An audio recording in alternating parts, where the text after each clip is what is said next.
Hello दोस्तों, आज मैं आपको विकास की अवधारणा का अगला पार्ट बताने जा रहा हूं, जिसमें आज हम भाषा विकास लैंग्वेज डेवलपमेंट के बारे में पढ़ेंगे। भाषा विकास वह प्रक्रिया है जिसके माध्यम से मनुष्य भाषा को समझने, ग्रहणशील भाषा सीखने और उत्पन्न करने यानी अभिव्यंजक भाषा की क्षमता प्राप्त करता। यह संचार, सोच और सामाजिक संपर्क के लिए एक आधार है। भाषा क्या होती है? भाषा वह चीज़ होती है जिसे हम जन्म से सीखते हैं। भाषा के द्वारा हम आपस में वार्तालाप करते हैं, विचारों का आदान प्रदान करते हैं, अपनी सोच को, अपनी तर्क को काम में लाते हैं और सामाजिक संपर्क के लिए भी ये क्या होती है? एक आधार होता है, एक बेस होता है। और देखिए, भाषा विकास के कई चरण और पहलू शामिल होते हैं। पहला क्या है? भाषा विकास के प्रमुख घटक क्या हैं? ध्वनि ग्राम विज्ञान, फोनोलॉजी। भाषा में ध्वनियों की प्रणाली जैसे पा, बा, ता जैसी व्यक्तिगत ध्वनियाँ होती हैं। देखो, ध्वनि ग्राम विज्ञान क्या रहता है? फोनोलॉजी क्या होता है? जैसे का, खा, गा, गा, इंग्या, चा, छा, जा, जा, दुई, छिंग्या, यह क्या होते हैं? यह ध्वनियाँ होती हैं जिसके द्वारा शब्द बनते हैं। इन्हें ही फोनोलॉजी कहा जाता है। अब देखिए, अब है मॉर्फोलॉजी यानी आकृति विज्ञान। शब्दों की संरचना और अर्थ वाली सबसे छोटी इकाई, जैसे अशांत में आ और शांत। जैसे एक शब्द होता है आ, बड़ा आ, ई, बड़ी ई, ऊ, बड़ा ऊ, ये क्या होते हैं? यह आकृति विज्ञान के अंतर्गत आता है। इन्हीं से शब्द आपस में जुड़ते, इनसे जब आपस में जुड़ते हैं तो शब्द बन। जैसे अशांत बना है तो इसमें एक शांत बना है और एक अलग के दो शब्द बने हैं अशांत। जैसे आ और सा, मतलब यह क्या करते हैं? जब आपस में जुड़ते हैं तो शब्दों की संरचना करते हैं, छोटी इकाई बनाते हैं, साथ ही उसका अर्थ भी प्रस्तुत करते हैं। अब देखिए, वाक्य विन्यास क्या होगा? सिंटैक्स, जिसमें वाक्य बनेंगे। शब्दों को वाक्यों में व्यवस्थित करने के नियम, जैसे मैं स्कूल जाता हूँ बनाम जाता हूँ स्कूल में, तो यह क्या होते हैं? वाक्य विन्यास के अंतर्गत बहुत सारे शब्द आपस में मिलकर एक वाक्य का निर्माण करते हैं और उस वाक्य से अर्थ प्रयोग किया जाता है, जिसे वाक्य विन्यास कहा जाता है। अब देखिए, शब्दार्थ विज्ञान, सिमेंटिक्स। शब्दों और वाक्यों का अर्थ, जैसे हंस पक्षी भी है और क्रिया भी। तो ये क्या होता है? शब्दों और वाक्यों के जब अर्थ प्रस्तुत होते हैं तो उन्हें शब्दार्थ विज्ञान कहा जाता है। व्यवहारिक भाषा विज्ञान क्या है? प्रैग्मेटिक्स। सामाजिक संदर्भ में भाषा एक उचित और प्रभावी उपयोग, जैसे औपचारिक और अनौपचारिक स्थितियों में अलग अलग तरह से बोला जाता है। देखिए, जब आप स्कूल में होते हैं तब आप अलग तरीके से बात करते हैं, जब आप घर में होते हैं तो अलग तरीके से बात करते हैं, जब आप अपने दोस्तों के साथ होते हैं तो अलग तरीके से बात करते हैं। आप अनौपचारिक स्थितियाँ क्या होंगी? जैसे आप जब घर में होंगे तो वह अनौपचारिक स्थिति होगी, जब आप दोस्तों के साथ होंगे तब अनौपचारिक स्थिति होगी। लेकिन औपचारिक स्थिति क्या है? जब आप स्कूल में होंगे या जहाँ पर आप काम करते हैं वहाँ पर औपचारिक स्थिति होगी। अब देखिए, भाषा विकास के चरण क्या हैं? अब दूसरा पॉइंट क्या है? भाषा विकास के चरण देखिए। पूर्व भाषाई अवस्था, जन्म से 12 महीने तक यानी जन्म से 1 वर्ष तक पूर्व भाषाई अवस्था कहलाती है। क्रंदन, रोना, कूलिंग। लगभग 2 से 4 महीने तक स्वर ध्वनियाँ जैसे ऊ, आ करना। देखिए, जब बच्चे 2 से 4 महीने के होते हैं तो वह क्रंदन करते हैं, कूलिंग करते हैं, यानी वह शब्दों का उच्चारण करते हैं। जैसे मैं अच्छे तरीके से शब्दों का उच्चारण कर पा रहा हूँ वैसे नहीं करते, जैसे आ, ऊ, कुछ भी शब्दों का इस प्रकार से प्रयोग करते हैं। अब देखिए, बबलाना, बबलिंग, लगभग 6 से 10 महीने। व्यंजन और स्वर ध्वनियों का दोहराव, जैसे मामा, दादा। जब बच्चा 6 से 10 महीने का हो जाता है तब वह शब्दों को थोड़ा थोड़ा बोलने लगता है, जैसे मामा, दादा, चाचा, पापा, इस प्रकार के शब्दों को वह बोलने लगता है, पर पूरे तरीके से वह नहीं बोल पाता। अब देखिए, इशारे यानी गेस्चर, 9 से 12 महीने। इशारा करना, हाथ हिलाना।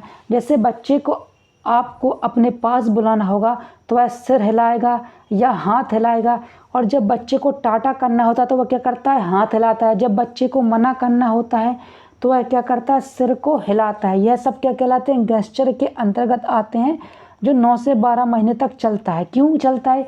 क्योंकि बच्चे अपने शरीर पर नियंत्रण हासिल करना सीख जाते हैं। और देखिए क्या है? ग्रहणशील भाषा का विकास। बच्चा नाम पुकारने, पर मुड़ना कुछ सरल निर्देशों को समझना शुरू कर देता है। जैसे बच्चे का नाम जो भी हो, आप जब बच्चे का नाम देकर पुकारते हैं तो वह पीछे मुड़ जाता है। जब बच्चे को आप बुलाते हैं तो बच्चा आपके पास आने लगता है। और जब बच्चे को आप निर्देश करते हैं कि यह मत करो तो आप हाथ हिलाते हैं, या अपने पास आओ तब आप हाथ हिलाते हैं, तो वह क्या कहलाता है? ग्रहणशील भाषा का विकास कहलाता है, जिसमें भाषा का विकास होने लगता है। साथ ही वह भाषा का विकास कैसे करता है? निर्देशों के द्वारा करता है। और देखिए, एक शुद्ध अवस्था, वन वर्ड स्टेज, एक शब्द अवस्था वन वर्ड स्टेज कहला, जिसमें 12 से 18 महीने की उम्र होती है। बच्चा अपने पहले अर्थपूर्ण शब्द बोलना सीखता है, जैसे पानी, बॉल, पापा, मामा, दादा, खाना, या फिर बॉल, या फिर किताब, या फिर कंप्यूटर, या फिर फ़ोन। इस प्रकार के शब्दों का वह प्रयोग करता है। जब वह 12 से 18 महीने का होता है तब वह एक शब्द अवस्था में आ जाता है, यानी वह एक शब्द का प्रयोग करने लगता है।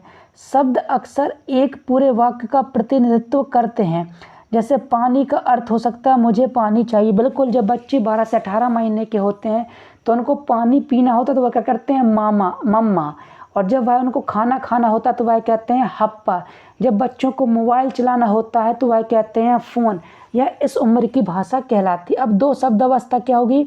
18 से 24 महीने, यानी 2 साल का बच्चा हो जाएगा। दो शब्द अवस्था टू वर्ड स्टेज कहलाई, जिसमें क्या होगा? देखिए, बच्चा 2 शब्दों के संयोजन बनाना शुरू करता है।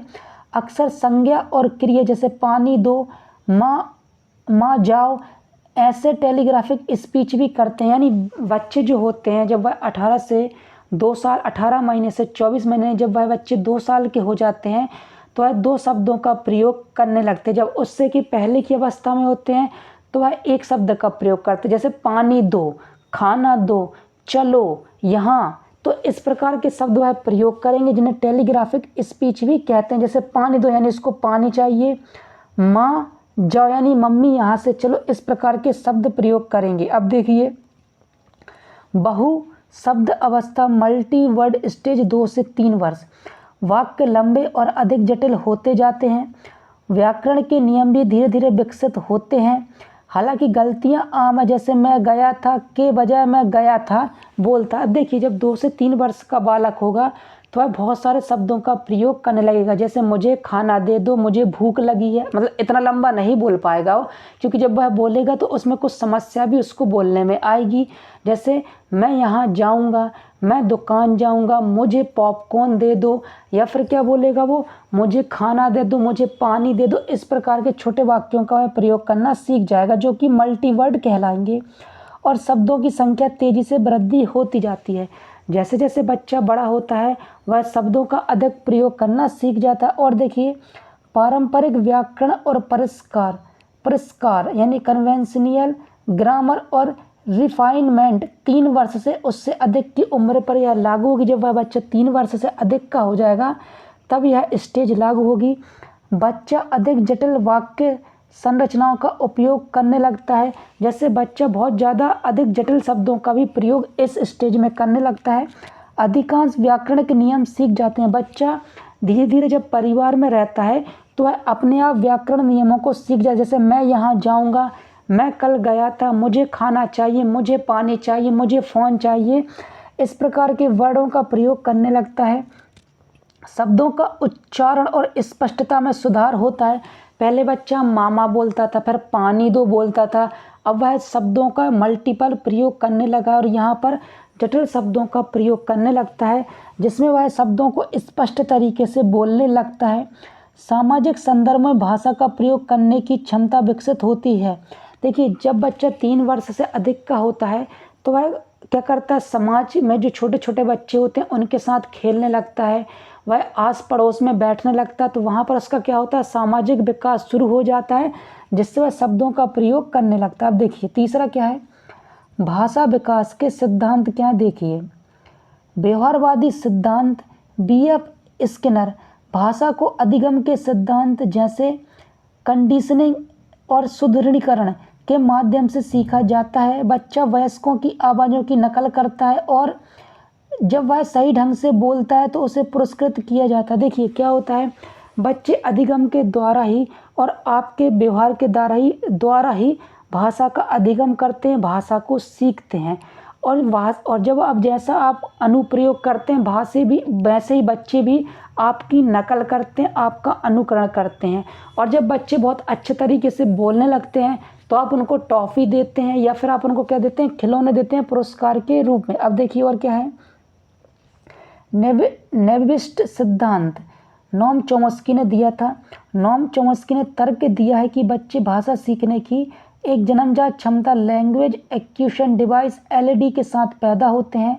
उनका मानना था कि भाषा के कुछ सार्वभौमिक नियम होते हैं जो सभी भाषाओं में मौजूद होते हैं और बच्चे स्वाभाविक रूप से उन्हें पहचानते हैं। देखिए जो एलईडी होता है, लैंग्वेज एक्विजिशन डिवाइस, यह बच्चे के पैदा होने से ही उनके दिमाग में रहता है और एलईडी के माध्यम से ही बच्चा अनुकरण करके बातों को सुनकर, भाषा को सुनकर क्या करने लगता है, उसको बोलना सीख जाता है और बच्चे स्वाभाविक रूप से उन्हें क्या करने लगते हैं, भाषा को पहचानने भी लगते हैं। और देखिए सामाजिक अंतःक्रियात्मक सिद्धांत वाइगोट्स्की और बुर्नर ने दिया।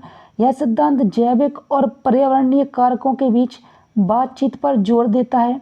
यह मानता है कि बच्चे के पास भाषा सीखने की एक जन्मजात प्रवृत्ति होती है, जैसे एलईडी कहा जा सकता है, जैसे उनने बोला था, लेकिन यह प्रवृत्ति सामाजिक अंतःक्रिया और सांस्कृतिक संदर्भों के माध्यम से पूरी होती है। यानी बच्चा जब समाज में वार्तालाप करता है, जब बच्चे समाज में अलग अलग लोगों से मिलते हैं और जब वह अपनी संस्कृति को फॉलो करते हैं तो वह क्या करते हैं, भाषा को सीखते हैं, जैसा कि वाइगोट्स्की सिद्धांत में देखा गया है। और देखिए अब है संज्ञानात्मक विकास के विशिष्ट पहलू क्या हैं। संज्ञानात्मक विकास केवल पियाजे के चरणों तक सीमित नहीं है, बल्कि इसमें कई विशिष्ट मानसिक प्रक्रियाएं और क्षमताएं शामिल हैं जो समय के साथ विकसित होती हैं, जैसे स्मृति यानी मेमोरी। पहला इसमें यह जानकारी एनकोड करने, संग्रहित करने और उन्हें पुनः प्राप्त करने की क्षमता। देखिए स्मृति क्या होती है, आपकी मेमोरी होती है जो आपके दिमाग के अंदर होती है।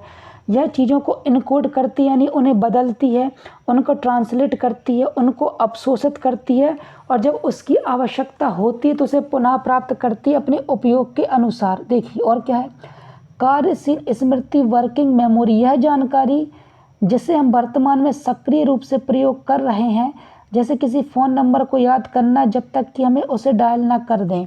तो देखिए कार्य स्मृति क्या होती है, जब जहाँ आप कार्य करते हैं वहाँ के हिसाब से आपकी मेमोरी डेवलप होती है। जैसे आप कोडिंग करना सीखेंगे तो कोडिंग के अनुसार आपकी मेमोरी डेवलप होगी।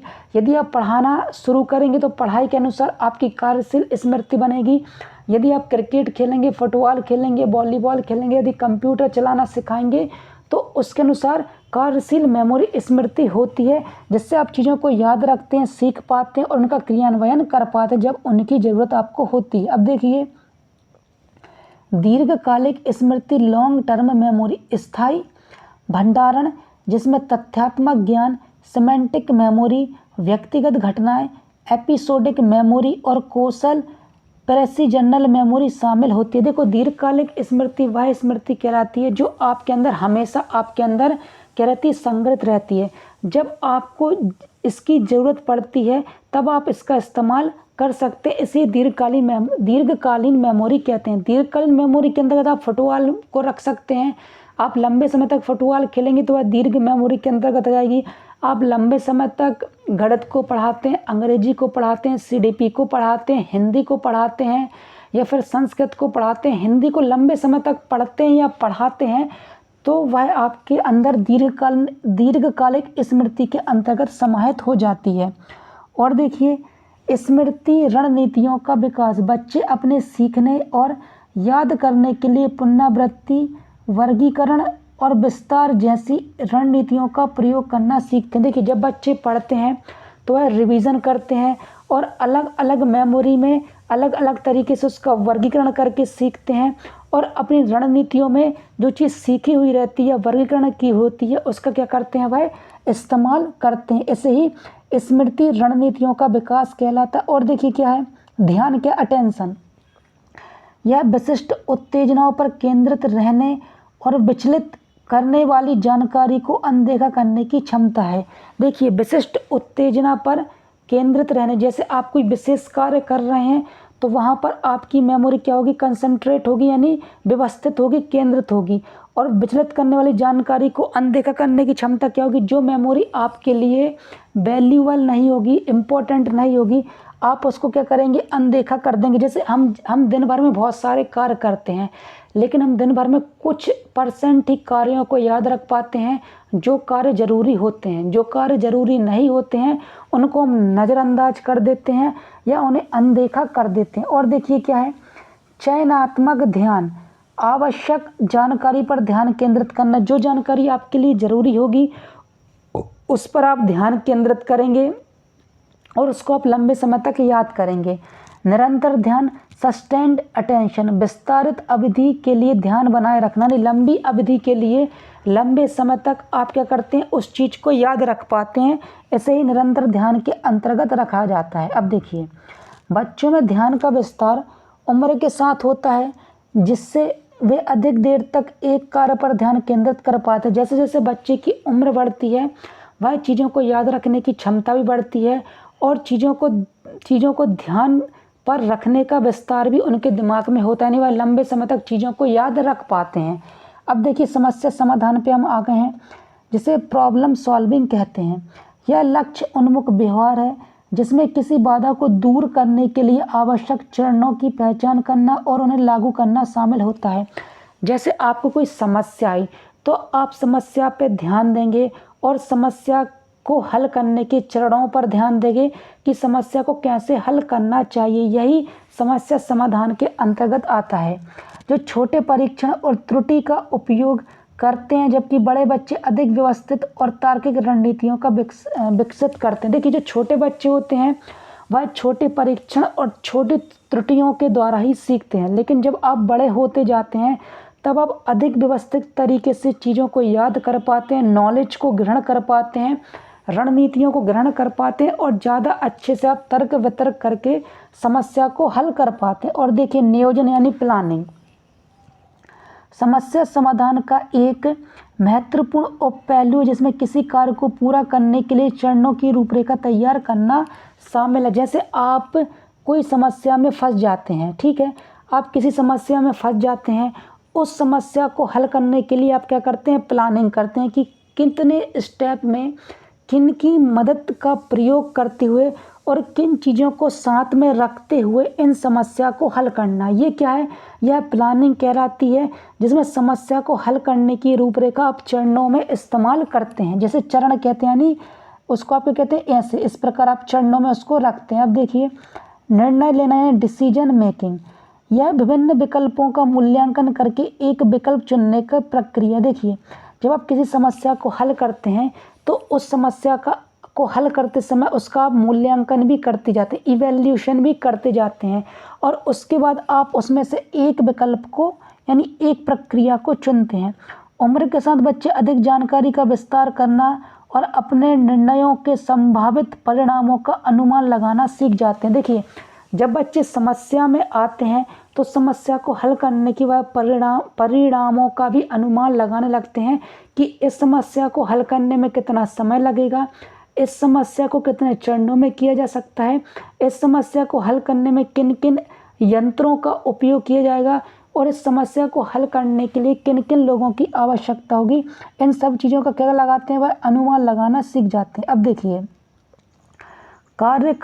कार्यकारी कार्य यानी एग्जीक्यूटिव फंक्शन, यह संज्ञानात्मक प्रक्रियाओं का एक समूह है जो लक्ष्य उन्मुख व्यवहार को नियंत्रित और प्रतिबंधित करता है, इसमें शामिल है। देखिए, यह संज्ञानात्मक प्रक्रिया होती है जिसमें आप लक्ष्यों की और अपने व्यवहार को क्या करते हैं, नियंत्रित करते हैं। जैसे आपको पढ़ाई करनी है तो आप पढ़ाई करेंगे, आप डिस्ट्रैक्ट नहीं होंगे और पढ़ाई को प्रतिबंधित करेंगे, यानी उसकी एक प्लानिंग बनाइए कि मुझे इस तरीके से इतने घंटे पढ़ना होगा, इतने देर सोना होगा, इस प्रकार का खाना खाना होगा कि मैं बीमार न पड़ूं, और आपको यह एक्सरसाइज करनी होगी कि जिससे मेरी पढ़ाई और बेहतर हो सके। यह क्या कहलाती है, कार्यकारी कार्य कहलाता है। और देखिए, कार्यशील स्मृति वर्किंग मेमोरी ऊपर चर्चा की गई, जिसमें आपको मैं बता चुका हूँ कि कार्यकाली स्मृति क्या कहलाती है।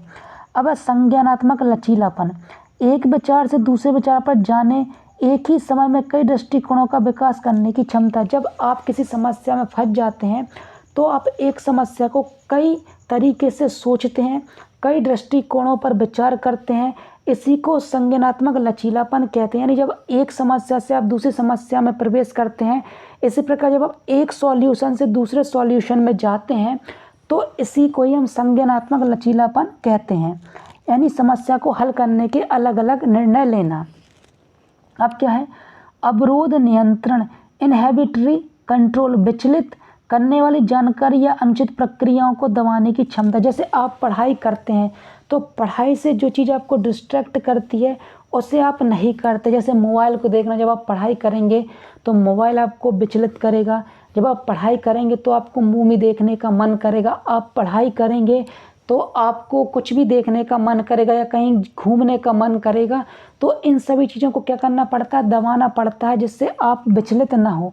और नियोजन, जिस पे हम ऊपर भी चर्चा कर चुके हैं। और देखिए, अब यह कार्य मस्तिष्क के फ्रीफ्रंटल कॉर्टेक्स में विकसित होते हैं जो आत्म नियमन, अकादमिक सफलता और सामाजिक समायोजन के लिए महत्वपूर्ण होते हैं। देखो, मस्तिष्क कई प्रकार से डेवलप होता है और मस्तिष्क के कई प्रकार के पार्ट होते हैं, आगे का, पीछे का, ऊपर का, नीचे का, दाएं का और बाएं का। इस प्रकार आपका मस्तिष्क बहुत सारे पार्टों में डिवाइड रहता है। तो इन सब चीज़ों का प्रयोग करके हम अपने ऊपर आत्म नियमन करते हैं, यानी आत्म कंट्रोल, यानी हम खुद को कंट्रोल करते हैं। हम अकादमिक सफलता हासिल करते हैं, यानी हम सफलता हासिल करते हैं। और समाज में क्या बना के रखते हैं, हम सफलता बना के रखते हैं समाज में। और समाज के अंदर हम क्या रखते हैं कि किसी से हमारे संबंध बिगड़े ना, एक रूपता चलती रहे। इस प्रकार के हम संबंध स्थापित करते हैं, किसके द्वारा, मस्तिष्क के अलग अलग पार्टों के द्वारा। ठीक है, और अलग अलग पार्ट अलग अलग तरह की आपकी मदद करते हैं। अब देखिए, हम आगे तर्क पर। यह जानकारी का उपयोग करके निष्कर्ष निकालने की प्रक्रिया। देखिए, जब आप तर्क वितर्क करते हैं तो आप किसी समस्या की जानकारी लेते हैं और उस समस्या को हल करने पर पहुंच जाते हैं। आगमनात्मक तर्क, विशिष्ट अवलोकनों से सामान्य सिद्धांत की ओर बढ़ना। यानी देखिए, ये क्या है, उदाहरण से नियम की ओर बढ़ना आगमनात्मक होता है। और निगमनात्मक क्या होता है, नियम से उदाहरण की ओर बढ़ना। आगमनात्मक तर्क में क्या होता है, आप किसी समस्या में उलझ जाते हैं तो आप उसके बारे में विशिष्ट सिद्धांत को अपनाते हैं, विशिष्ट अवलोकनों को अपनाते हैं और फिर उसके द्वारा हल करते करते आप सामान्य सिद्धांत पर आ जाते हैं। इसे ही हम उदाहरण से नियम की ओर चलना कहते हैं। अब देखिए, निगमनात्मक तर्क, इसके द्वारा क्या होते हैं, नियम से हम उदाहरण की ओर चलते हैं, सामान्य सिद्धांतों से विशिष्ट निष्कर्षों की ओर चलते हैं। यानी जब आप किसी समस्या को हल करते हैं तो आप सामान्य सिद्धांतों को अपनाते हैं उस समस्या को हल करने के लिए और आप उसके द्वारा विशिष्ट नियमों तक पहुंचते हैं। अब अमूर्त तर्क की क्षमता किशोरावस्था में विकसित हो जाती है। देखिए, अमूर्त क्या होता है, जिस चीज़ों को आप देख नहीं पाते, जिस चीज़ के बारे में आप कल्पना करते हैं, चिंतन करते हैं, वह अमूर्त तर्क के अंतर्गत आती है। और अमूर्त तर्क आपका पूर्ण तरीके से विकास कब होना शुरू हो जाता है, जब आप किशोर अवस्था में प्रवेश कर जाते हैं। ठीक है, अब देखो, मेटाकॉग्निशन क्या है, इसे सोच के बारे में सोचना कहा जाता है। इसमें अपनी स्वयं की संज्ञानात्मक प्रक्रियाओं, जैसे अपनी सीखने की शैलियों, अपनी स्मृति की सीमाओं को समझना और विनियमित करना शामिल है। देखो, मेटाकॉग्निशन के अंतर्गत आप अपनी सोच के बारे में सोचते हैं कि मैं कैसा सोचता हूँ, मेरे सीखने की क्षमता कैसी है, मेरी स्मृति की क्षमताएं क्या है, मैं किसी समस्या को समझ सकता हूँ कि नहीं समझ सकता हूँ, मैं किसी समस्या को कितनी देर में हल कर सकता हूँ और उसे किस तरीके से पूरे तरीके से हल कर सकता हूँ। यह मेटाकॉग्निशन के अंतर्गत आता है। और देखिए, यह अकादमिक प्रदर्शन और समस्या समाधान के लिए महत्वपूर्ण है क्योंकि यह व्यक्तियों को अपनी रणनीतियों का मूल्यांकन और समायोजन करने में मदद करता है। जो मेटाकॉग्निशन होता है, यह रणनीतियां बनाने में मदद करता है। साथ ही जब रणनीतियों के द्वारा आप किसी समस्या को हल करते हैं तो उसका मूल्यांकन करता है और यदि उन रणनीतियों को फॉलो करने में आपकी कोई समस्या आती है तो उनका समायोजन करने में मदद करते हैं, यानी उसको सही स्थिति में लाने का क्या करता है, प्रयास करता है। और देखिए क्या है, तो दोस्तों, ये था विकास की अवधारणा के पूरे चैप्टर में आपको बता चुका हूँ। तो दोस्तों, आपको वीडियो कैसा लगा कमेंट बॉक्स में ज़रूर बताएं। और एक बात और मैं दोस्तों आपसे पूछना चाहता हूं, मैं कैसा पढ़ाता हूं कमेंट बॉक्स में ज़रूर लिखें, जिससे मैं अपने टीचिंग में और सुधार कर सकूं। नमस्ते दोस्तों।